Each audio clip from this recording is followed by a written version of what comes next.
नमस्कार।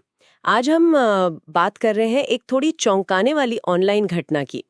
ये जुड़ी है सेसमी स्ट्रीट के एक बहुत ही प्यारे किरदार एल्मो से। हाँ, एल्मो। हमारे पास एक लेख है, एल्मो हैक, द्वेषपूर्ण संदेश और राजकीयवाद। ये बताता है कि कैसे एल्मो का जो ऑफिशियल एक्स अकाउंट है वो हैक हो गया। बिल्कुल। और ये सिर्फ मतलब ऐसा नहीं कि बस अकाउंट हैक हो गया। इसमें काफी कुछ था। नफरत फैलाने वाले संदेश थे, कुछ एकदम अप्रत्याशित राजनीतिक कमेंट्स भी थे। हाँ। और इसने सवाल खड़े कर दिए हैं ऑनलाइन सुरक्षा पर, भले ही वो किसी काल्पनिक किरदार की ही पहचान क्यों ना हो। तो हुआ क्या था असल में? मतलब रविवार की बात है ये। हाँ, रविवार को एल्मो का एक्स अकाउंट, जिसके फॉलोअर्स भी कम नहीं है, 6,40,000 से ज्यादा हैं, बाप रे, वो हैक हो गया। और हैकर ने फिर उस प्लेटफॉर्म का इस्तेमाल किया बहुत ही आपत्तिजनक बातें पोस्ट करने के लिए। आपत्तिजनक मतलब किस तरह की? खासकर यहूदी विरोधी संदेश थे, मतलब हाँ। नफरत भरी भाषा, हिंसा के लिए उकसाना। ओ। और कई यूजर्स को जवाब में भी, मतलब रिप्लाई में भी हाँ। ऐसी ही बातें लिखी गईं। अच्छा। लेकिन ये सब हटा दिया गया बाद में। हाँ, बाद में वो सारे पोस्ट और रिप्लाई डिलीट कर दिया गए। हाँ। पर तब तक तो बात फैल चुकी थी। लोगों ने कैसे रिएक्ट किया इस पर? जाहिर है हैरानी तो हुई होगी। बहुत ज्यादा हैरानी। ज्यादातर लोग तो इसी बात से शोक में थे कि बच्चों के कैरेक्टर के अकाउंट से मतलब ऐसी भद्दी और वयस्क भाषा कैसे आ सकती है। कुछ ने मजाक भी बनाया, वो तो होता ही है ऑनलाइन। पर एक कमेंट था जो मुझे याद है, किसी ने लिखा, मैं एल्मो से हमेशा के लिए डर गया हूँ। अरे बाप रे, मतलब असर तो हुआ। हाँ, गहरा असर। ये दिखाता है कि कितना अजीब और डिस्टर्बिंग था ये सब। और आपने कहा कि इसमें राजनीतिक टिप्पणियां भी थी, नफरत भरे संदेशों के अलावा। सही कहा, वो भी था। हैकर ने सीधे सीधे राजनीतिक हस्तियों को निशाना बनाया। एक पोस्ट में तो पूर्व राष्ट्रपति डोनाल्ड ट्रंप को इजरायली प्रधानमंत्री बेंजामिन नेतन्याहू की कठपुतली तक कह दिया। ओ, ये तो सीधा राजनीतिक हमला हुआ। बिल्कुल।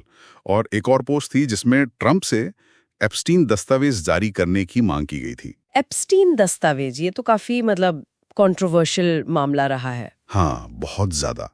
तो हैकर ने उसे भी इसमें घसीट लिया। और इसका एक और कनेक्शन भी निकल रहा था, शायद पीबीएस फंडिंग से जुड़ा हुआ। हाँ, लेख में इस बात का जिक्र है कि इस घटना से वो पुरानी बहस फिर से थोड़ी हवा पकड़ गई है, जहां कुछ रिपब्लिकन सांसद पीबीएस यानी पब्लिक ब्रॉडकास्टिंग सर्विस की सरकारी फंडिंग में कटौती की मांग करते रहे हैं। अच्छा, और इसका सेसमी स्ट्रीट से क्या लेना देना? वो इसलिए क्योंकि ये मुद्दा पहले भी उठा था, खासकर तब जब सेसमी स्ट्रीट में LGBT प्राइड मंथ मनाया था। तो कुछ सांसदों को उस पर आपत्ति थी। अब एल्मो अकाउंट हैक हुआ तो वो पुरानी बात फिर से जुड़ गई। और हम यहाँ ये साफ कर दें कि हम सिर्फ वो बता रहे हैं जो स्रोत में लिखा है, हम किसी का पक्ष नहीं ले रहे। हाँ, ये समझना जरूरी है। पर ये दिखाता है कि कैसे एक, मतलब जिसे हम गैर राजनीतिक मंच समझते हैं, वो भी कैसे राजनीतिक खींचतान का अखाड़ा बन सकता है। बिल्कुल। अच्छा, सेसमी वर्कशॉप ने क्या कहा इस पर, जो सेसमी स्ट्रीट बनाते हैं? हाँ, उन्होंने पुष्टि की कि अकाउंट हैक हुआ था और कहा कि वो अकाउंट का पूरा कंट्रोल वापस पाने की कोशिश कर रहे हैं। उन्होंने ये भी साफ कहा कि जो संदेश पोस्ट किए गए थे वो घृणित थे, जिसमें वो यहूदी विरोधी और नस्लवादी बातें शामिल थी। हाँ, वो सब। लेकिन ये सोचने वाली बात है, मतलब इतना हाई प्रोफाइल अकाउंट, और वो भी एक बच्चों की प्यारे किरदार का, वो कैसे हैक हो गया? यही तो बड़ा सवाल है।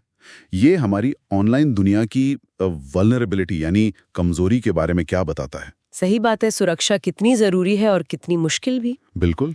तो अगर हम इस पूरी घटना को देखें तो एक प्यारे से किरदार का अकाउंट हैक हुआ, उसका इस्तेमाल हुआ नफरत फैलाने के लिए, राजनीतिक हमले करने के लिए। हाँ। लोगों में हैरानी फैली, डर भी शायद, और ऑनलाइन सुरक्षा पर गंभीर सवाल खड़े हो गए। बिल्कुल सही। और इसका मतलब यही है कि डिजिटल दुनिया में कोई भी प्लेटफॉर्म, चाहे वो कितना भी मासूम क्यों न लगे, उसका गलत इस्तेमाल हो सकता है। शायद हैकर को पता था कि एल्मो जैसे किरदार से ऐसी बातें कहलवाना ज्यादा चौंकाने वाला होगा, उसकी शॉक वैल्यू ज्यादा होगी। ये भी एक पहलू है। तो अंत में सोचने वाली बात यह रह जाती है कि इस डिजिटल माहौल में हम अपनी ऑनलाइन पहचानों को कैसे सुरक्षित रखें, खासकर एल्मो जैसी प्रतीकात्मक पहचानों को भी। क्या आज के समय में कोई भी ऑनलाइन स्पेस विवादों से पूरी तरह बच सकता है? ये गहरे सवाल हैं और शायद इनका कोई आसान जवाब नहीं है। शायद नहीं, लेकिन इन पर सोचना जरूरी है।